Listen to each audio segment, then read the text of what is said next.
So welcome everybody. Good afternoon.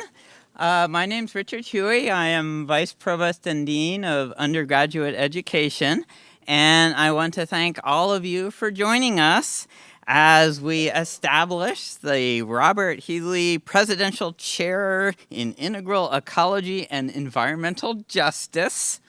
Say that 5 times quickly. And also express my and the campus's deep appreciation for the vision and support of the Headleys and the Websters in our educational mission. This plaza, Rachel Carson College Plaza, is one of my favorite locations. It's one of the most important locations on campus because every summer I have the opportunity to welcome 4,000 or 5,000 students and their families as they are starting their education at UC Santa Cruz. While they're here for summer orientation, they're working on figuring out their majors, their classes, finding new friends, very importantly, getting a real sense of place. And of course, we also do special work to separate the students from the families during various parts of the day. After summer orientation, of course, in fall, the students then come join their new college community, whether it be Rachel Carson College or one of our other communities of scholarship. And at each of the colleges, the students are engaging deeply in the academics of the college, as well as in the new experiences of coming here to UC Santa Cruz. So here, the students will be working on studying the California environment, its history, and society. Through Provost Ronnie Lipschitz's vision and hard work, Rachel Carson College has also expanded the college's academic engagement with the establishment of the minor in sustainability. The minor is a unique college-based interdisciplinary program for students in any major who seek to apply broad integrative approaches to solving our most pressing environmental and societal problems. Ronnie has also worked tirelessly on many other initiatives with students, with student groups, with interns, with many, many people around campus, including tiny houses. The Headley Chair, Presidential Chair will expand the opportunities for undergraduates to better understand the ecology of the world and how to affect change. The chair also will, in perpetuity, through rotating engagement with faculty, with graduate students, and with others, provide Rachel Carson undergraduates new opportunities in education and research regarding sustainability and the environment. So thank you, Mark and Christina, for the opportunities you are providing to the students of Rachel Carson College and UC Santa Cruz for this next century and beyond.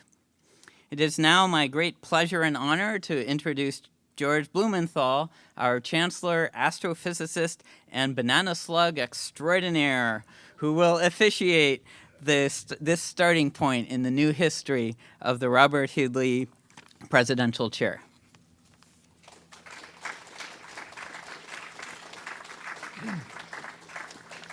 Thank you, Richard.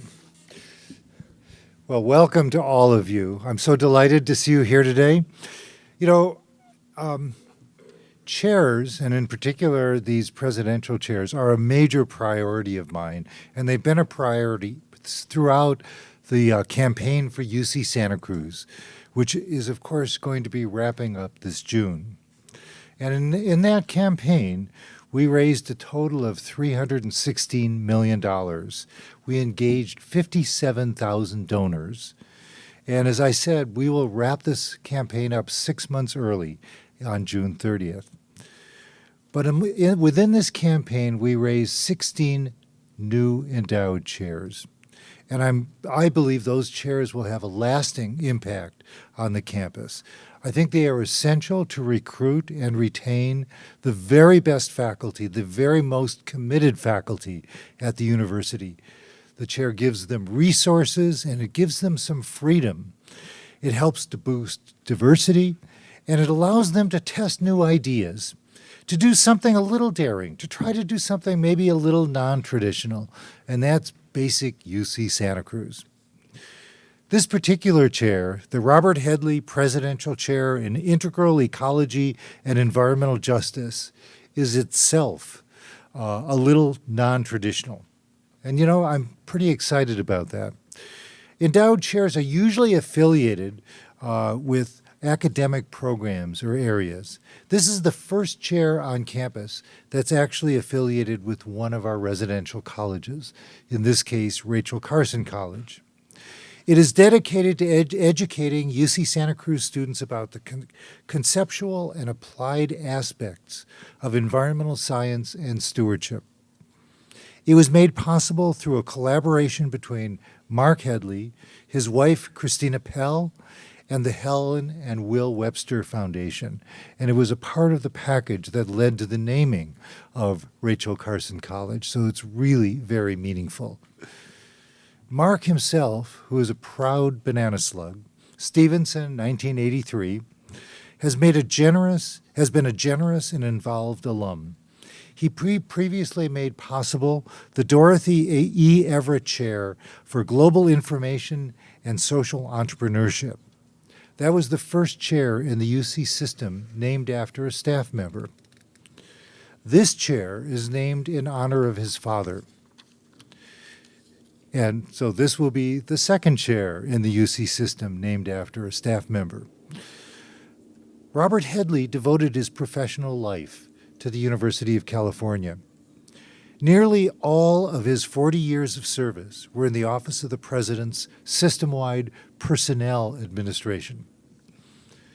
Bob, who died in 2001, was known for the development of staff salary structures and for the development of retirement and affirmative action policies. So in a sense, he was responsible for the UC retirement system, which many of us will either have or will be taking advantage of as the years go on. The Robert Headley Presidential Chair recognizes and celebrates Bob's many decades of service to the UC system. It is a great pleasure for me to be able to bestow the medal of this chair to both Mark Headley and to his mother, Jane. Let me do that now.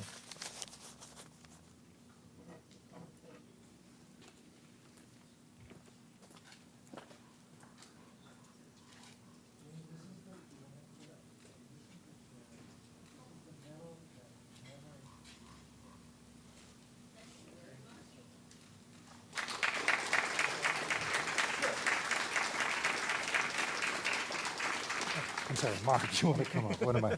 Don't worry. And this is the medal for you, which I'll try to get facing the right way. It's okay. Thank you. Terrific. Beautiful job. Mark, congratulations. Would you like to say a few words? Sure. I will say a very few words.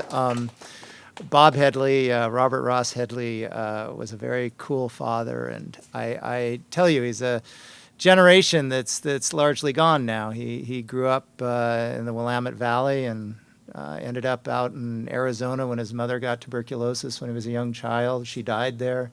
He ended up in an orphanage in Southern California, and then the family reconnected in Porterville around his father.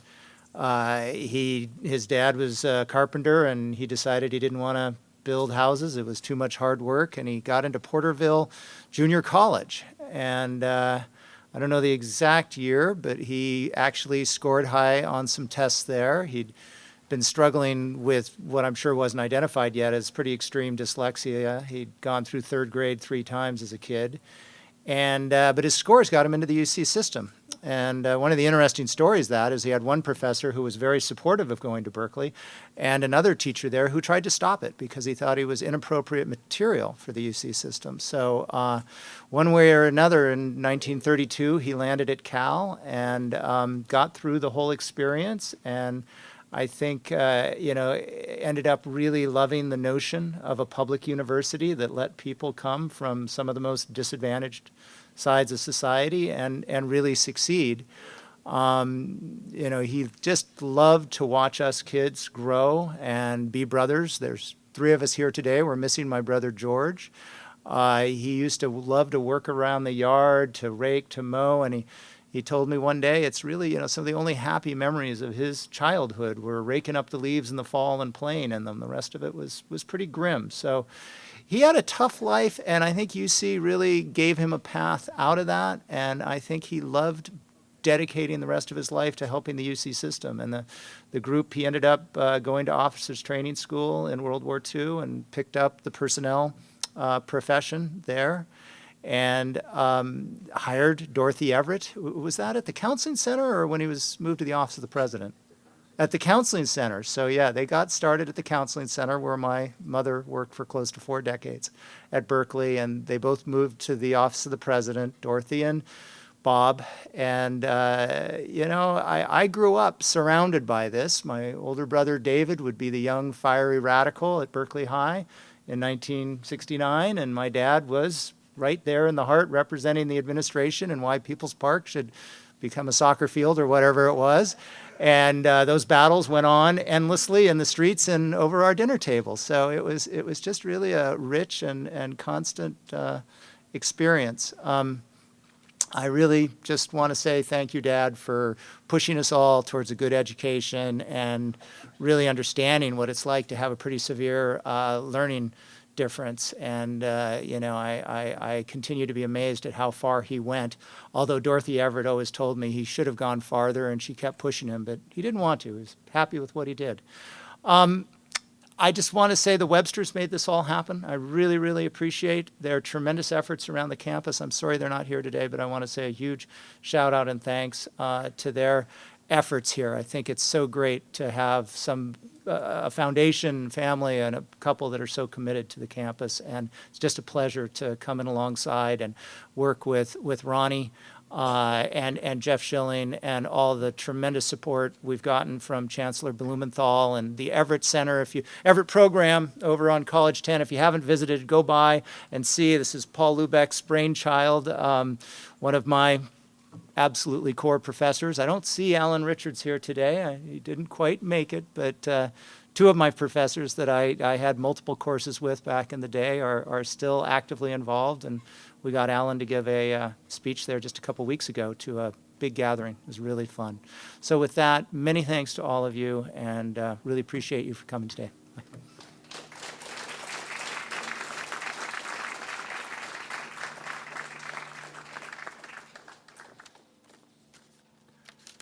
Well, one of the cool things about chairs is they're occupied by somebody.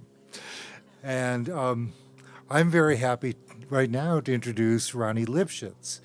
Ronnie is a professor of politics and the provost of Rachel Carson College. He is also director of the Sustainable Studies minor. Ronnie is a longtime faculty member. He joined us in 1990. He conducts research in and writes on a range of topics related to the global political economy, including U.S. global economic and military policy, changing forms of war, global governance, environmental politics, and sustainability. Ronnie is truly dedicated to environmental justice. He also knows the college and its needs, which really makes him eminently suited for this role as the first holder of this presidential chair. It is truly an honor to present to him the medal for this chair.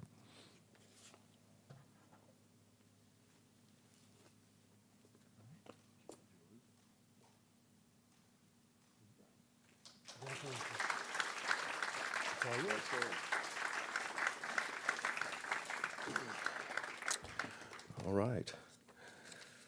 Well, Chancellor Blumenthal, Dean and Vice Provost Huey, Mark Headley and Christina Pehl and family, colleagues and guests. I'm really happy that you were all able to make it out here on this beautiful sunny day when perhaps you had other things you might have been doing. And this is an unusual day because I'm all dressed up and I'm wearing a tie, which I always remind people is quite unusual.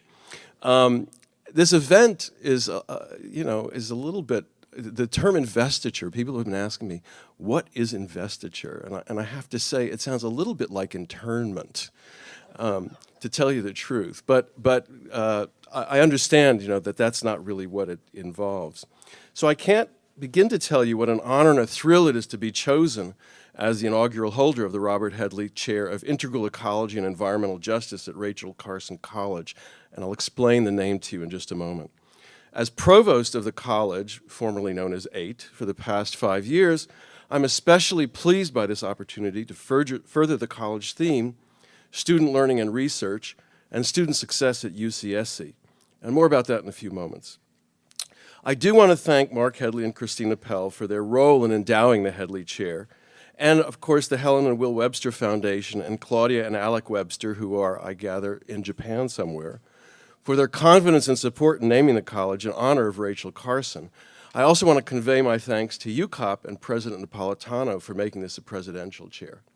So I want to start by reading from the letter of gift. Some of this has already been anticipated by the two previous speakers, and we should have checked in with each other so that I wouldn't be repeating. But this is the letter of gift which I helped to write. The Robert Headley Presidential Chair for Integral Ecology and Environmental Justice in Rachel Carson College will be dedicated to educating UC Santa Cruz students about the conceptual and applied aspects of environmental science and stewardship. The chair will be appointed to a UC Santa Cruz faculty member whose teaching, research, and service are especially inclusive of undergraduates in the college and across the campus. The chairholder will be committed to teaching in the environmental-specific programs of the college, as well as advising, mentoring, and engaging students in applied research projects.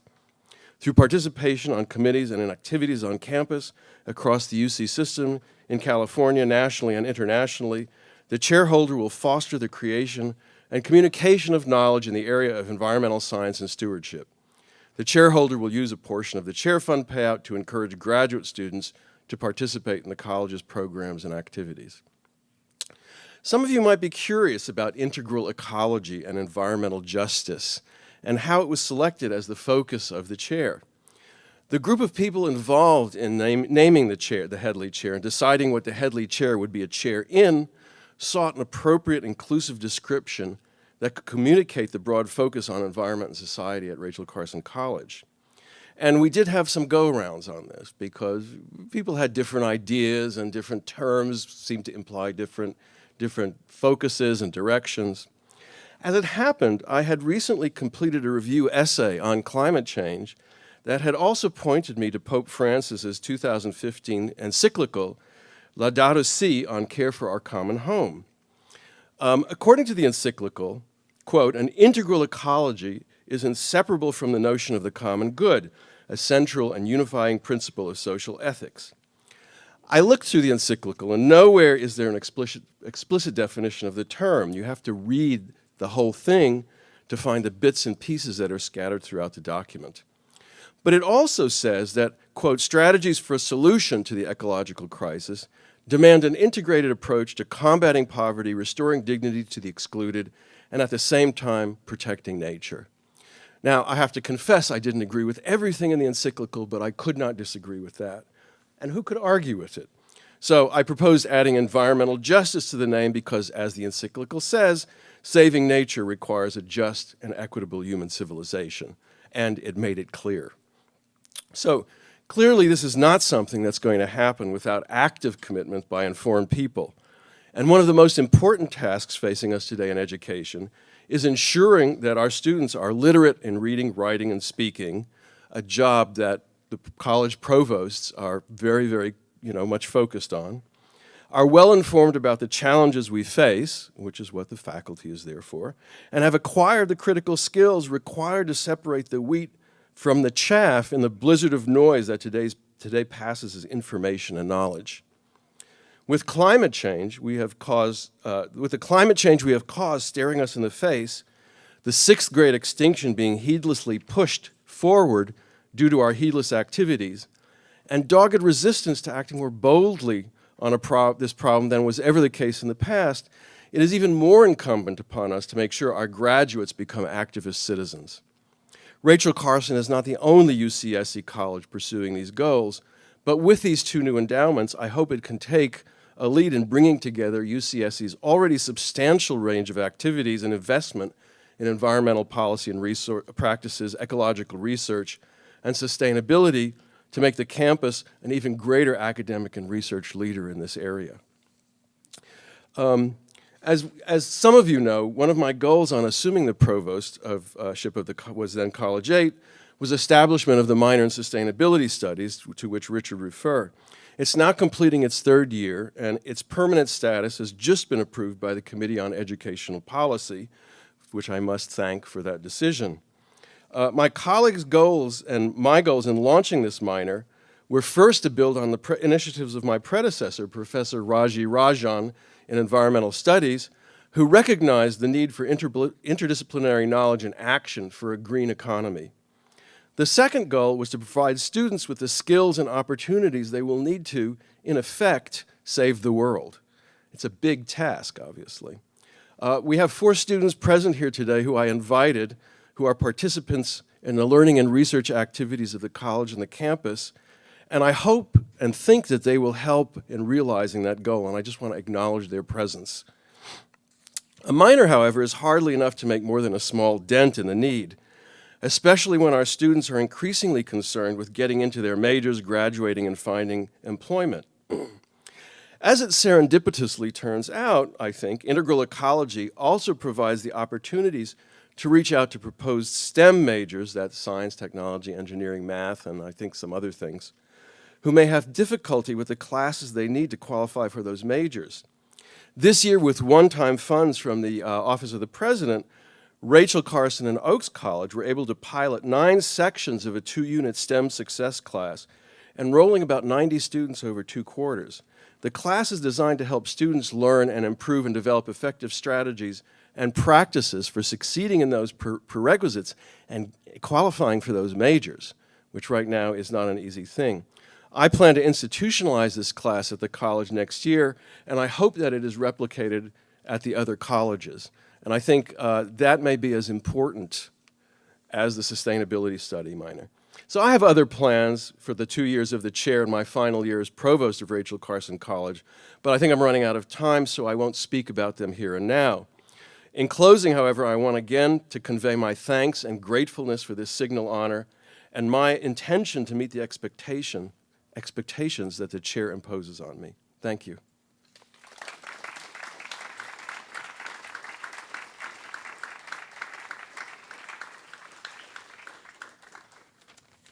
So thank you and congratulations, Ronnie, and thank you again, everyone, for joining us, and of course for all the many people who put a lot of work into both the development of the chair and the creation of this new position and this celebration of, again, the launch of something that will be here helping our students and be a memory for forever.